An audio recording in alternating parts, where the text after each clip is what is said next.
It is difficult to speak in terms of too high praise of the first geological map of England, which we owe to the industry of this courageous man of science. An accomplished writer says of it, "It was a work so masterly in conception and so correct in general outline, that in principle it served as a basis not only for the production of later maps of the British Islands, but for geological maps of all other parts of the world, wherever they have been undertaken." In the apartments of the Geological Society, Smith's map may yet be seen, a great historical document, old and worn, calling for renewal of its faded tints. Let anyone conversant with the subject compare it with later works on a similar scale, and he will find that in all essential features it will not suffer by the comparison. The intricate anatomy of the Silurian rocks of Wales and the north of England by Murchison and Sedgwick being the chief additions made to his great generalizations. The genius of the Oxfordshire surveyor did not fail to be duly recognized and honored by men of science during his lifetime.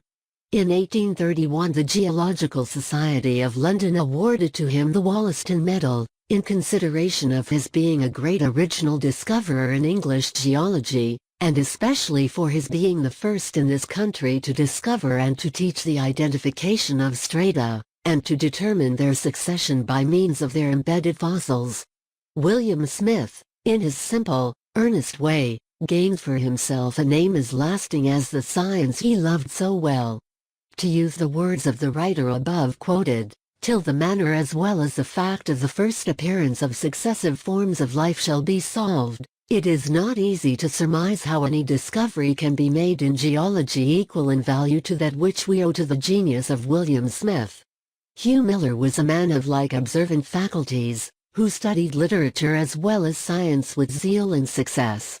The book in which he has told the story of his life, My Schools and Schoolmasters, is extremely interesting, and calculated to be eminently useful.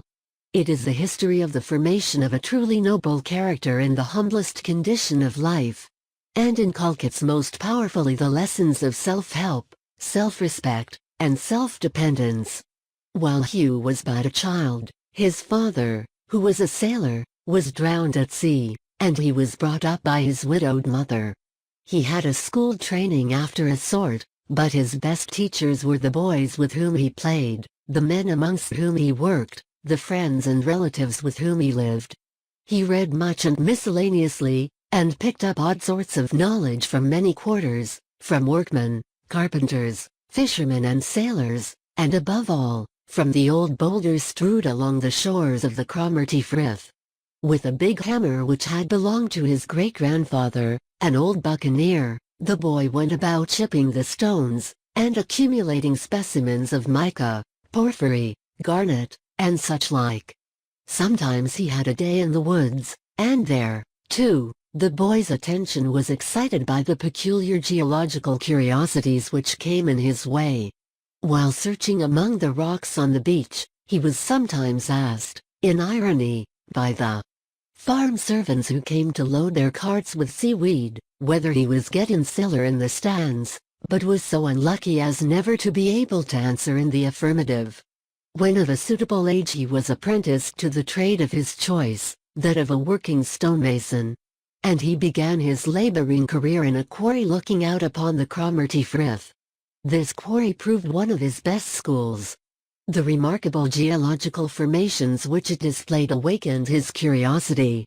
The bar of deep red stone beneath, and the bar of pale red clay above, were noted by the young quarryman, who even in such unpromising subjects found matter for observation and reflection. Where other men saw nothing, he detected analogies, differences, and peculiarities, which set him a-thinking. He simply kept his eyes and his mind open, was sober, diligent, and persevering. And this was the secret of his intellectual growth.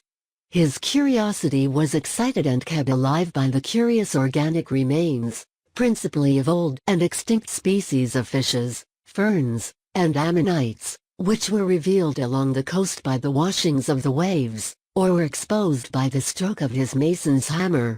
He never lost sight of the subject, but went on accumulating observations and comparing formations, until at length, Many years afterwards, when no longer a working mason, he gave to the world his highly interesting work on the Old Red Sandstone, which had once established his reputation as a scientific geologist.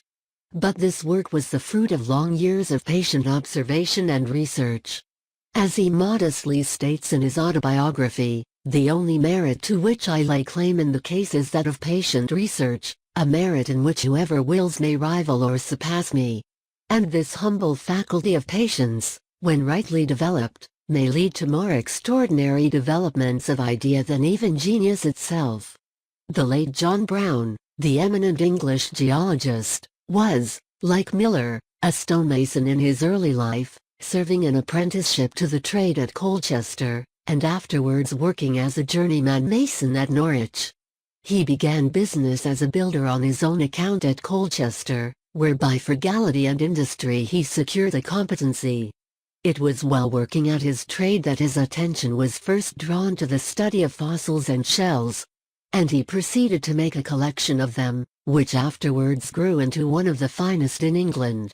His researches along the coasts of Essex, Kent, and Sussex brought to light some magnificent remains of the elephant and rhinoceros, the most valuable of which were presented by him to the British Museum.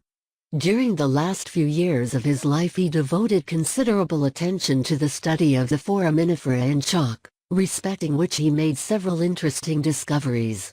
His life was useful, happy, and honored. And he died at Stanway, in Essex, in November 1859, at the ripe age of 80 years. Not long ago, Sir Roderick Murchison discovered at Thurso, in the far north of Scotland, a profound geologist, in the person of a baker there, named Robert Dick. When Sir Roderick called upon him at the bakehouse in which he baked and earned his bread, Robert Dick delineated to him, by means of flour upon the board, the geographical features and geological phenomena of his native county, pointing out the imperfections in the existing maps, which he had ascertained by traveling over the country in his leisure hours. On further inquiry, Sir Roderick ascertained that the humble individual before him was not only a capital baker and geologist, but a first-rate botanist. "I found," said the president of the Geographical Society, "to my great humiliation that the baker knew infinitely more of botanical science, 10 times more, than I did, and that there were only some 20 or 30 specimens of flowers which he had not collected.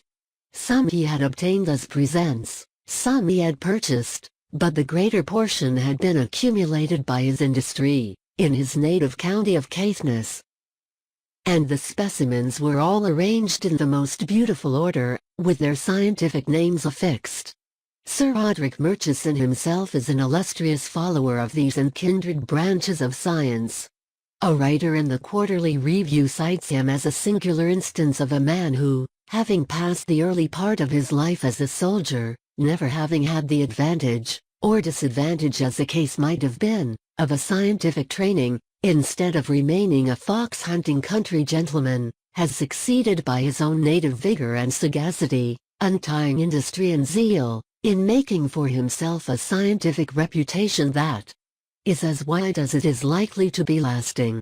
He took first of all an unexplored and difficult district at home, and, by the labor of many years, examined its rock formations, classed them in natural groups, assigned to each its characteristic assemblage of fossils, and was the first to decipher 2 great chapters in the world's geological history, which must always henceforth carry his name on their title page.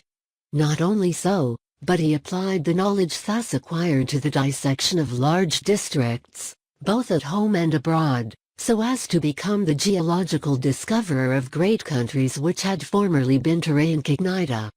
But Sir Roderick Murchison is not merely a geologist.